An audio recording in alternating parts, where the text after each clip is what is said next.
માતાજી, જય રામાપીર, જય સિયારામ. કેમ છો બધા? મજામાં? નહીં તો વાંધો નહીં. સ્વાગત છે તમારું મારા આજના નવા વિડીયોમાં. અટાણા ઘડિયાળમાં છે ને બપોર પછીના 4 વાગી ગયા છે અને હું આવી છું વાડામાં. અને મારે છે ને 2-3 દી છે ને વાડામાં તો આવવું જ પડે. મને છે ને મજા આવે, કારણ કે બધે ઝાડ ને બધું હોય ને. હવે તો જો જમરૂખડીમાં છે ને ફાલ આવ્યો છે, જો બતાવું તમને. જો નાના નાના જમરૂખના ફૂલ આવી ગયા છે આમાં, જો. એટલે હવે છે ને આમાં જમરૂખી આવી છે. પેલા મારી જામફળી હતી, 3 જામફળી હતી, મોટી હતી, જે અહીંયા ટાંકી પાસે હતી. અહીંયા એ છે ને કાઢવી પડી, કારણ કે એમાં છે ને ચોમામાં બહુ જામફળ આવતા અને છે ને આમ ઈરું બહુ પડે ને ખરતા ને, એટલે મચ્છરને બહુ છે ને તમે કાઢી નાખીને. અમે મકાનનું કામ આવતું ને નડતી. અને લીંબુડીમાં જો કેવો ફાલ આવ્યો છે, લીંબુ આવ્યા છે બહુ. ચોમાસામાં છે ને બહુ લીંબુ આવે. જો નાના નાના કેટલા બધા લીંબુ છે, જો અહીંયા છે આમ અંદર તો હજી ઘણા એ છે ને. આમ અંદર છે ને ખરીદે એમાં હાથમાં ન આવે. જો અહીંયા છે એ દેખાય ને, એક લીંબુ કેદું આમ પડ્યું છે પણ હવે એ દેખાતું નથી. ઘણા લીંબુ આવ્યા છે, ઉપર હજી ફૂલ છે, જો અહીંયા. હવે ચોમાસામાં છે ને બહુ આવશે. ઘણા ઝાડવા છે ને. મેં છે ને હમણાં 2-3 દિવસ પહેલાં ફોદીનો વાવ્યો તો, જોઈ લો ચોટી ગયો છે કે ફૂંકાઈ ગયો. જો વાંધો નથી, ચોટી ગયો છે. જે લીલા પાન છે જો અહીંયા વાવ્યો છે.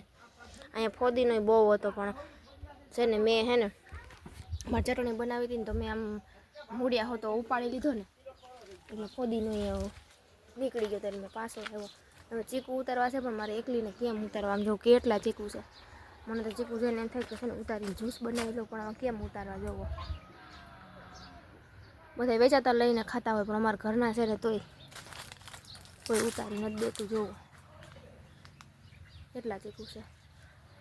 અહીંયા તો મોટા મોટા આવી ગયા છે.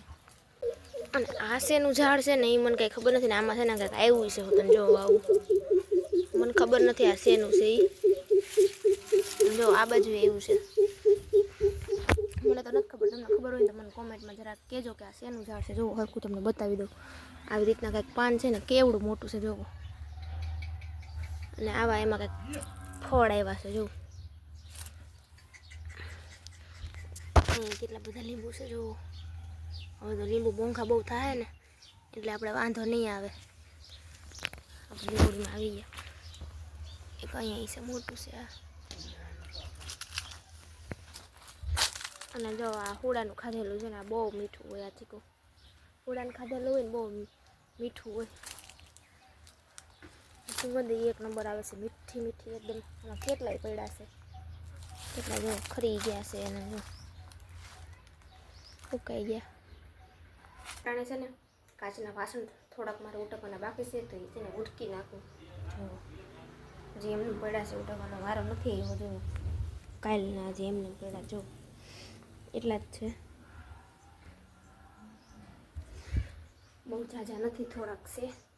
તો ઉટકી નાખું એટલે સુકાઈ જાય ને પછી જો કાંધીએ ગોઠવી દઉં. કાંધી એમને ખાલી છે, કાંધી એમને ન રખાય. બધા એમ કહે છે ને કાંધીને એમને ન રખાય, એટલે બધા એવું ઉટકી અને ગોઠવી દઉં. ને પછી જોઈએ હજી બેડશીટ પાથરવાની બાકી છે, એ પાથરી દઉં. અને ઝુંઝારાનું કામ હાલતું હોય ને એટલે નવરા જ ન થાય ને. તો આજ તો મેં છે ને કંઈ કામ આદર્યું નથી ને. હમણાં તો કંઈ થાય નહીં, કારણ કે એક જગ્યાએ બહાર જવાનું છે. એટલે છે ને હમણાં 2-3 દિવસ હવે ઝુંઝારાનું કામ મૂકી દેવાનું છે.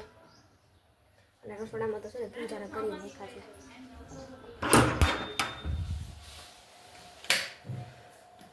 તમને બતાવું, જુઓ રસોડાની સાફ સફાઈ તો આપણે થઈ જ ગઈ છે. જુઓ બધી કેવું ચમકવા માંડ્યું, સાફ કર્યું તો જુઓ. અને મેં છે ને બધો સામાન બહાર કાઢીને આખું રસોડું ધોઈ નાખ્યું હતું.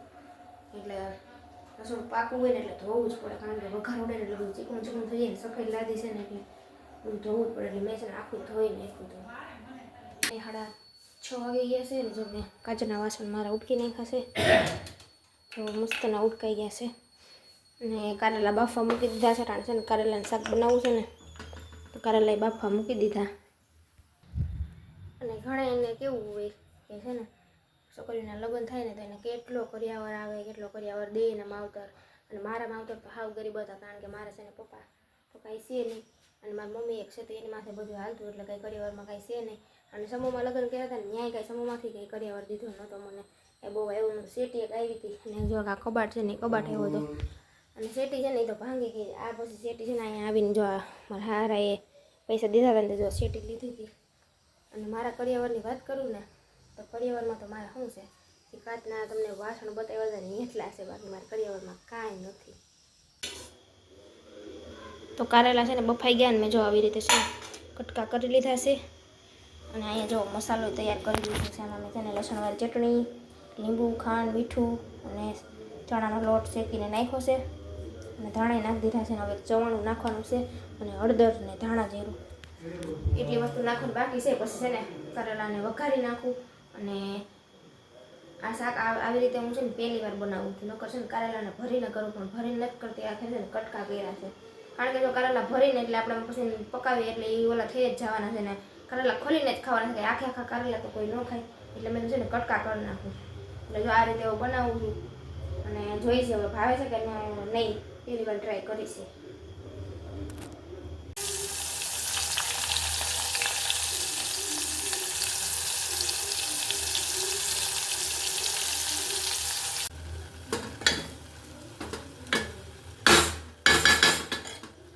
હાલો અટાણે ઘડિયાળમાં 9:30 વાગી ગયા છે ને જમી લીધું છે અને આ રુદન પપ્પા છે ને કેટલા દિવસે મારી લાગ્યા હતા મને કે તું મને 20 વાળી ગુલ્ફી જ ખવડાય જાણે હું કેમ કામ કરવા જતી હોય મારા પાસે પૈસા હોય તો મને એમ કે ગુલ્ફી ખવડાય હા ધરા અટાણે હું દુકાને હોય તી મારા દીકરો બી ગુલ્ફી ખાધા હું થઈને 4 દિવસે કહું છું તો એમ નહીં તમે જે દુકાને બેઠા ઘરની દુકાન છે ખાઈ લેતા હોય તો હા તો એમ કે તું જ ખવડાય અમે ખાઈ ને એટલે કે તું જ ખબર પડે ને એટલે કેટલી ખાધી હતી હમણાં ખાધી પછી આ ખાવ છું તમે તે પછી લગભગ 10 ખાઈ જાય છે કાંઈ 10 નથી ખાધી આ ખોદી ખાતો હોય રુદો હું ન ખાઉં આ રેકોર્ડ તોડે છે ખાવાનું એટલે કઈ માપ જ નથી મોટો માણો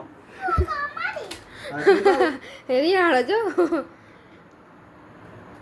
માવો કડા એને દાઢે વર્ગી ગઈ છે કા એકવાર એને ખવડાવી ને એટલે ને હવે વાહે પડીએ કાયમ ગુલ્ફી ખવડાવે ને કાયમ લોહી પી પણ ગુલ્ફી આવે એક નંબર હો માવા કડે બહુ મસ્ત આવે મને તો બહુ જ ભાવે જો આ ટાઈપની કંઈક ગુલ્ફી હોય જો માવા કડે જો આમાં કડાઈમાં બનાવેલી છે એવું કંઈ છે કડાઈ દોરેલી છે તો હાલો હવે ગુલ્ફી ખાઈ લઈએ તમારે ગુલ્ફી ખાવી હોય તો આવો થોડી ઉતાર વિડિયો એટલે તારી ગુલ્ફી ખાઈ જવું ચાલુ રાખ ના હાલો તો વિડીયો પૂરો કરી દઉં નકર છે ને અમારી ગુલ્ફી ખાઈ જાય ને આ હાચે ને ખાઈ જાય મજાક ન કરતા ખાઈ જાય એવા છે રૂદો હારો તો આજનો વિડીયો કેવો લાગ્યો કોમેન્ટમાં જરૂરથી કહેજો ને મળશું કાલે નવા વિડીયો સાથે તો આવજો સબસ્ક્રાઇબ કરી દેજો બાય